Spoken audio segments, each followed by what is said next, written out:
Hey, this is Christian, and this is the second video in a series on making kindness the currency in our society. In the first video, I explored a way in which we can derive kindness from holistic health practices such as bodywork, yoga, movement work, and other styles. In this video, I want to talk about what sort of world we could create if we circulated kindness as the currency. First, let us consider what actually circulates as currencies in our world today. Obviously, money is the main currency that circulates in our societies, and it has circulated in different forms for most of human written history, but for not all of human history. The world was different at one point and can be different again.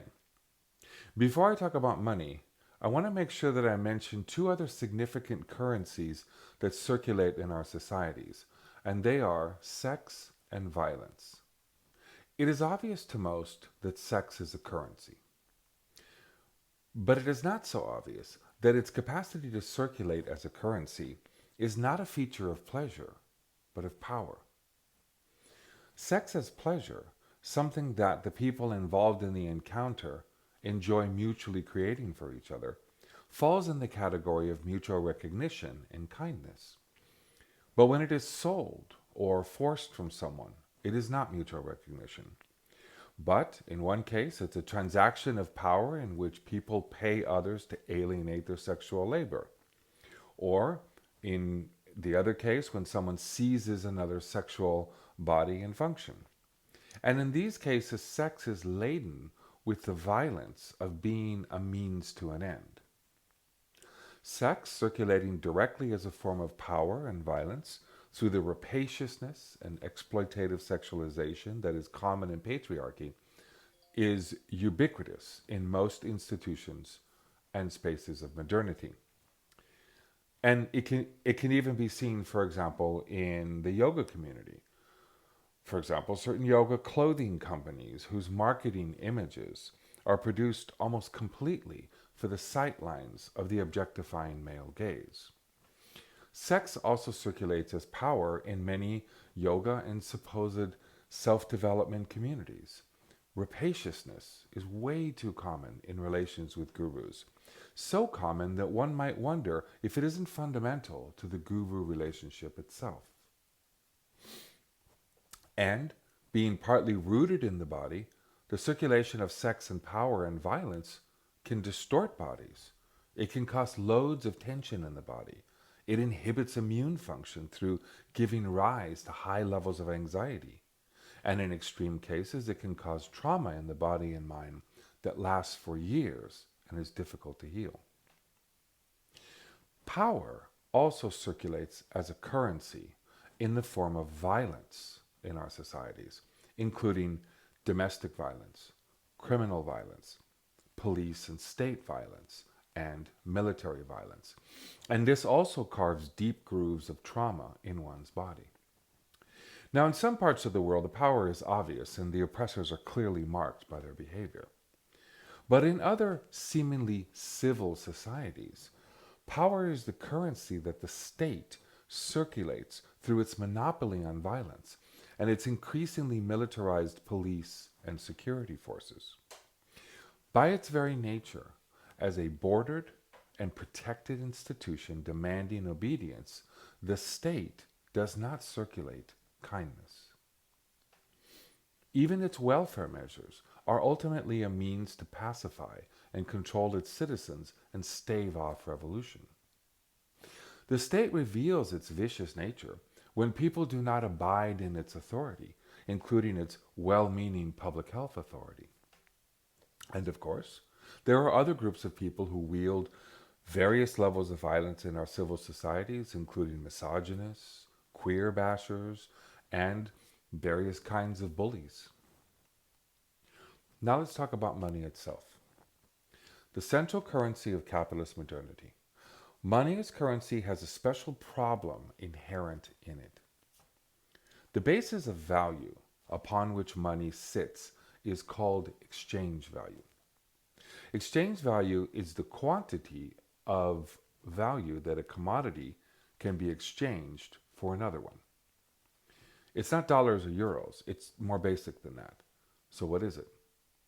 And here's where things get ugly. The value of a commodity is the socially necessary labor time that it took to produce that commodity.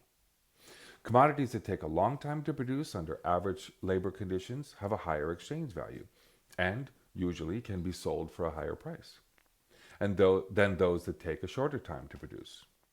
The actual price is based on that, but it fluctuates with other conditions such as the use of power to inflate prices and the use of ideology to manipulate people's consumerist desire.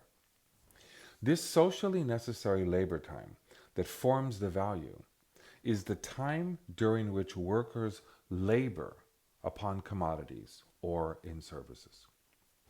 Their labor, which is carried out by the workers' bodies and minds, the primary material we work with in healing arts, is sold to the capitalist as labor power. The capitalist can then exploit this labor power by extracting more value from it than he pays for it. This is done through overwork, speed up, the division of labor, and the use of machinery. This extra value is called surplus value, and this is the basis for profit. The ever-increasing accumulation of this surplus value is the imperative of all capitalists. By this I mean that capitalists must extract profit from their businesses. Now, there are at least two levels of capitalists. The large businesses and corporations that actually produce things. And then there's the finance capitalists, investors that fund the businesses to produce things or services. The investors must have their profit, and they will remove any business that does not make profit for them. Any capitalists who do not make profit lose the competition and are thrown out of the economy as capitalists. This is a highly competitive system, and it is not set up for kindness. Instead, capitalism generates the worst kind of human behavior. Lying, manipulating, scamming, exploitation, indifference, force, violence, racism, imperialism, and even murder. Poets and philosophers stretching all the way back to Homer and Sophocles, and including Chaucer and Shakespeare, and of course many contemporary writers, have depicted the evils of the system in which money is the currency. Now, these currents of currency, they have formulas. For the business owner, the formula is money buys commodities to which value is added by the laboring worker, and that is then sold for more money, MCM prime, or M with profit. For the finance capitalists, the formula is simply money is invested to make more money, M to M prime. Notice that the value that is circulating is based upon living labor that has been expended by the worker.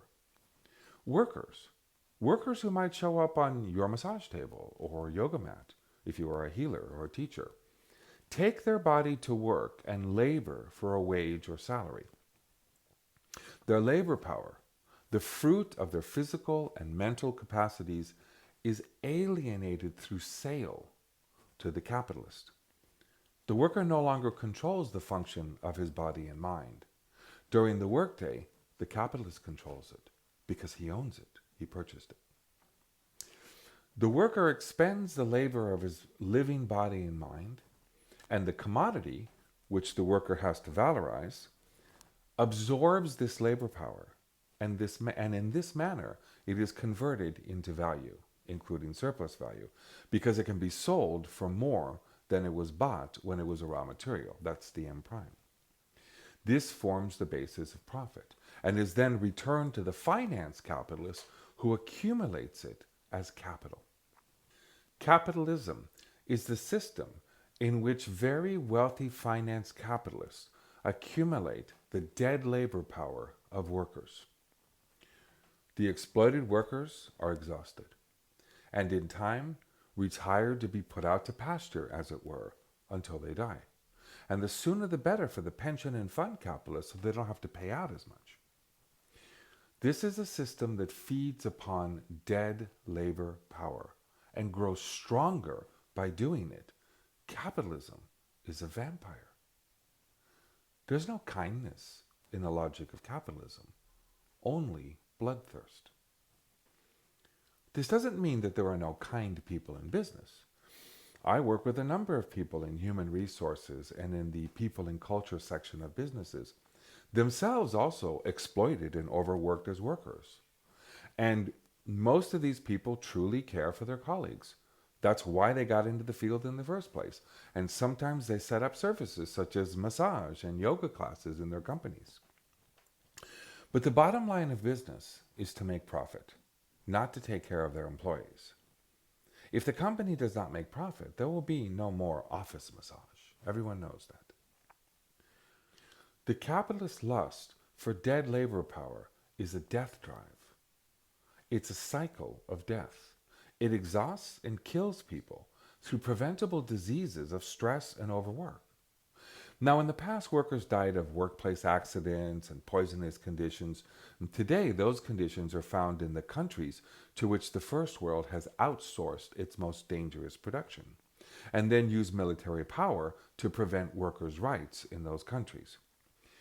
But even in first world or core countries, the workers are still exploited and die young from stress and immune failure. The very conditions for which many of us in the healing arts treat our patients and teach our yoga students.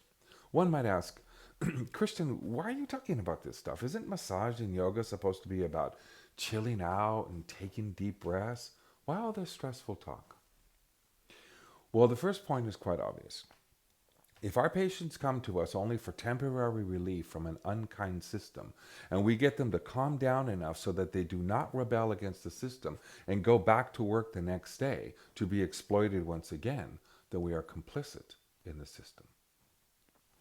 We, body workers, yoga teachers, Tai Chi teachers, are helping the system that circulates money as its currency to the detriment of the bodies and minds it exploits. Capitalist modernity is bad for our health. Any holistic practice that does not address this issue is conducting its practice in a la-la land of privilege. Among those who come for health services are the middle classes. They are massively stressed due to the effort required to stay at that income level. In fact, it is as a means to handle this stress that this group of people come to our bodywork practices and yoga studios. And in a world where money is the currency, access to the massage and yoga studio requires payment. Yoga studios make money from people who are stressed from trying to make money.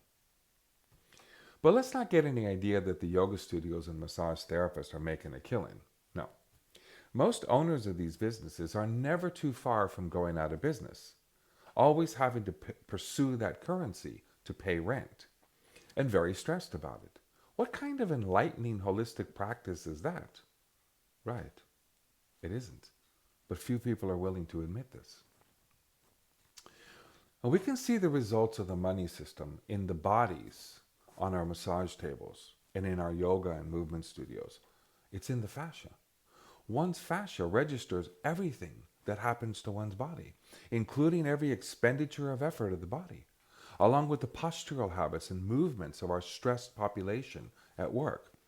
Now, even Karl Marx understood this when he said that workers in his time, the 19th century, became appendages to the machines, working, doing the same motion over and over and over, and they took on the distortion of the machine in their bodies.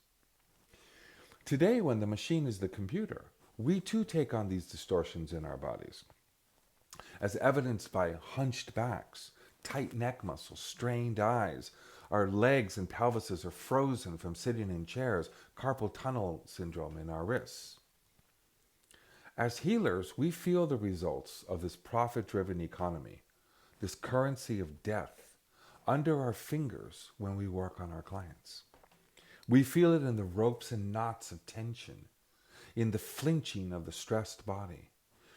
We also feel the results of the violence that I mentioned at the beginning of this video. So between capitalism and patriarchy, the people who come to us are in bad shape.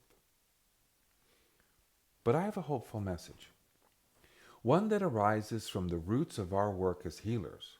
If we stay aware and proceed in our practice from a place of empathy, as discussed in my first video, then we cannot simply continue our healing work without mounting a protest against the conditions that are destroying the bodies that come to us.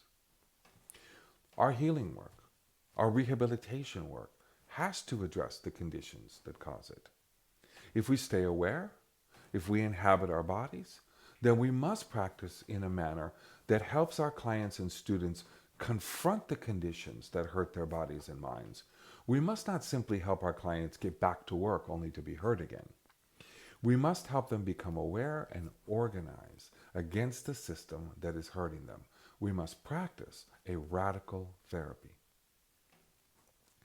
And one way to do that is to circulate the kindness that we are already using when we practice our work. Bodywork, yoga, Tai Chi, Feldenkrais, movement therapies, and even depth psychotherapy works at the point of the trauma in our clients and even in ourselves. One would have to be quite unfeeling to work at this level and not demand a change to the system that causes it. An empathic healer will feel deep kindness for exploited and injured people. What if we were to circulate this kindness as the currency, instead of money as the currency? What if instead of a death cycle, we circulate kindness through a life cycle?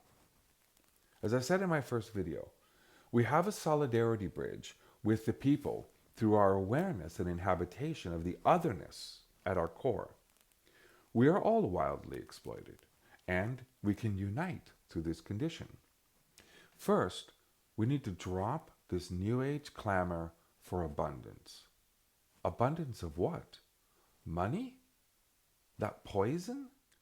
That deadly substance whose circulation is destroying our humanity and even destroying the planet itself?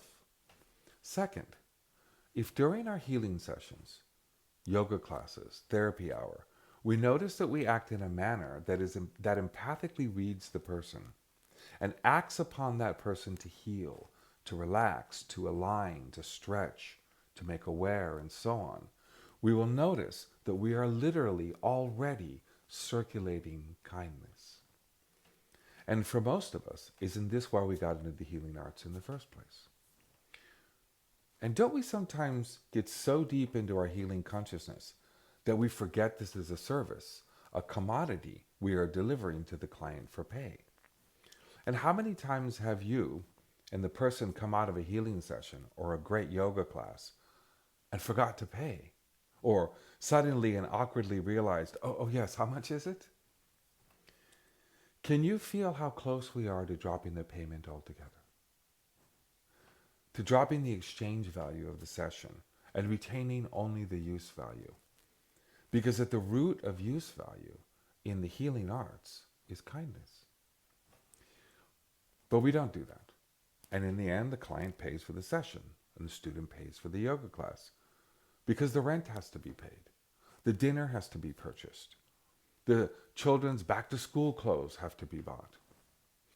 Yet, for that brief moment, when only kindness was circulating, we found the way out of the trap. We who heal others and ourselves through holistic health practices, we can be a model to the world for how to circulate kindness. This can be our radical contribution. Now, other fields have their own versions of this. There are farmers who grow food to feed people, and that is their act of kindness. There are carpenters who build homes to house people, and that too is an act of kindness for hunger and cold are conditions that can be remedied by food and housing. Ends, not means to ends. Through uniting in collectives in which not money, but kindness circulates, in its various forms of giving people what they need and want, we can slowly transform society. I don't have the foolproof answers for how this can succeed. The capitalists are so well organized, so wealthy, so powerful, so well armed. But they're also miserable. Their wealth is empty. Their abundance is toxic. And yet they cling to it because they're afraid of losing the power it affords them. Maybe we can help them see the possibility of a world in which kindness circulates, from each according to his abilities, to each according to his needs. We certainly have the means to do it if we stay in the zone of awareness, inhabiting our bodies in a state of empathy that wants to do nothing but make kindness the currency.